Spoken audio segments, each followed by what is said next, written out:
মক্কার এক সাধারণ গলিতে বাস করতেন ইউসুফ। বয়স ৫০ ছুঁই ছুঁই, মাথায় সাদা চুল উকি দিচ্ছে, কপালে বয়সের ভাঁজ পড়েছে।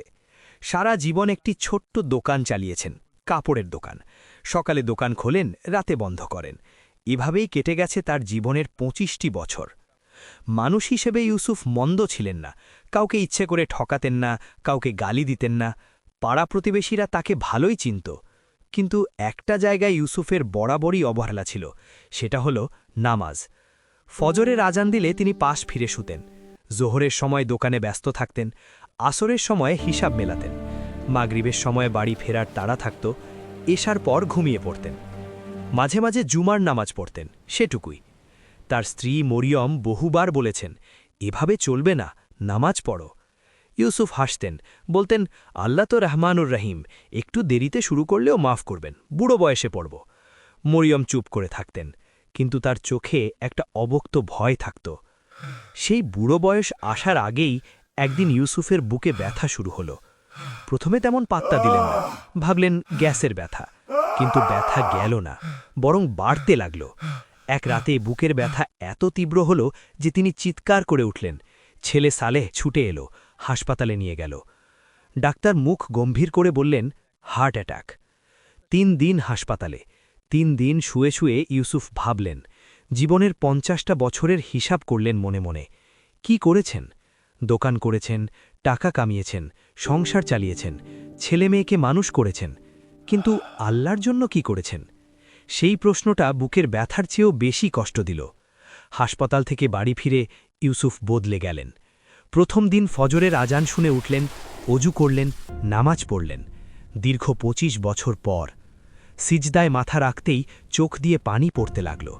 কোনো কারণ নেই, কোনো প্রস্তুতি নেই, শুধু কাঁদলেন। জায়নামাজ ভিজে গেল। এরপর থেকে একটি নামাজও বাদ দিলেন না। মরিয়ম অবাক হয়ে দেখতেন, তার চোখে জল আসত। বলতেন কিছু না, শুধু চুপচাপ দোয়া করতেন।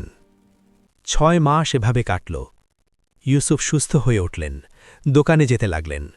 কিন্তু আগের ইউসুফ আর নেই। এই ইউসুফ ভিন্ন। প্রতিটি নামাজেই সিজদায় মাথা রাখেন আর মনে মনে বলেন, হে আল্লাহ, দেরিতে এসেছি, কিন্তু এসেছি তো। এরপর আরও ২টি বছর কেটে গেল। একটি শান্ত শুক্রবার সন্ধ্যায় ইউসুফ বাজার থেকে ফিরছিলেন। হাতে একটি ব্যাগ, মরিয়মের জন্য কিছু ফল কিনেছেন। গলির মোড়ে পা রাখতেই হঠাৎ মাথা ঘুরে গেল। একটু আগেই তো মাগরিবের নামাজ পড়ে এলেন মসজিদ থেকে। ব্যাগটা হাত থেকে পড়ে গেল। ইউসুফ মাটিতে বসে পড়লেন।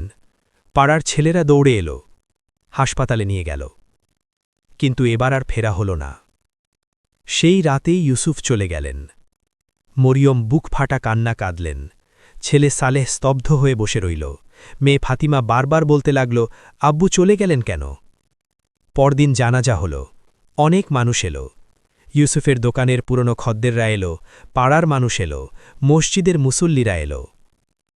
ইমাম সাহেব বললেন, ইউসুফ ভাই শেষ ২ বছরে একটি ওয়াক্ত নামাজও বাদ দেননি, আল্লাহ তাকে কবুল করুন। কেউ কেউ কাঁদল। দাফন হল বিকেলে। এখন সেই মুহূর্তের কথা বলি, যে মুহূর্তের কথা আমরা কেউ জানি না, যে মুহূর্তের কথা ভাবলে বুকের ভেতর কেঁপে ওঠে। কবরের প্রথম রাত। মাটির নিচে অন্ধকার। এই অন্ধকার পৃথিবীর কোনো অন্ধকারের মতো নয়। ঘরের আলো নিভিয়ে দিলে যে অন্ধকার হয়, সেটাও এর চেয়ে কম। এই অন্ধকারে চোখ মেলার কোনো উপায় নেই, হাত বাড়ানোর কোনো জায়গা নেই। ইউসুফ টের পেলেন, তিনি একা। পৃথিবীতে কখনো একা ছিলেন না। মরিয়ম ছিলেন, সালেহ ছিল, ফাতিমা ছিল, দোকানে মানুষ ছিল, গলিতে মানুষ ছিল। কিন্তু এখন কেউ নেই। একটা অদ্ভুত অনুভূতি হল। মনে হলো কবরটা ৪ দিক থেকে চাপা দিচ্ছে। তারপর সেই চাপ সরে গেল এবং একটা আলো এলো। সেই আলো কোথা থেকে আসছে বোঝা গেল না, তবে সেই আলোয় ইউসুফ দেখতে পেলেন ২ জন এসেছেন। তাদের দেখে ইউসুফের বুক কাঁপল। তারা জিজ্ঞেস করলেন, তোমার রব কে? মুহূর্তের জন্য সব স্তব্ধ হয়ে গেল। ইউসুফ জীবনে অনেক প্রশ্নের মুখোমুখি হয়েছেন, ব্যবসায়ের প্রশ্ন, সংসারের প্রশ্ন, টাকা পয়সার প্রশ্ন, কিন্তু এই প্রশ্নটি ভিন্ন। এই প্রশ্নের সামনে পৃথিবীর সব প্রশ্ন তুচ্ছ। ইউসুফের মুখ খুলল। তিনি বললেন, আমার রব আল্লাহ।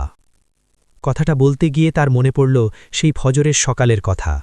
হাসপাতাল থেকে ফিরে প্রথম যেদিন সিজদায় মাথা রেখেছিলেন, সেদিনের কান্নার কথা মনে পড়ল। জায়নামাজ ভেজানো সেই অশ্রুর কথা মনে পড়ল। তারা জিজ্ঞেস করলেন, তোমার দিন কি? ইউসুফ বললেন, আমার দিন ইসলাম।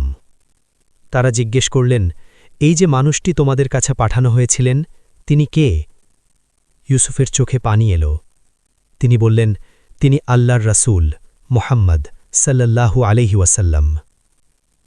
এরপর যা হল তা বলার ভাষা নেই। কবর প্রশস্ত হয়ে গেল, সেই অন্ধকার সরে গেল, একটা সুবাস এলো। এই সুবাস পৃথিবীর কোনো ফুলের সুবাস নয়, এই সুবাস যেন সরাসরি আত্মায় গিয়ে লাগে। এবং ইউসুফ দেখতে পেলেন সামনে একটি দরজা। সেই দরজার ওপাশে যা আছে তা দেখে ইউসুফ বুঝলেন আল্লাহ কাউকে ফেরত দেন না, দেরিতে আসা বান্দা কেউ না। কিন্তু পৃথিবীতে ছেড়ে আসা মানুষগুলোর কথা কি ভুলে গেলেন ইউসুফ? না। একটা মুহূর্তের জন্য তার মনে হল মরিয়মের কথা, সালেহের কথা, ফাতিমার কথা। তখন একটা কথা তার বুকে স্থির হয়ে গেল। পৃথিবীতে যদি কিছু রেখে যাওয়া যায়, সেটা হলো এমন সন্তান যে তোমার জন্য দোয়া করবে।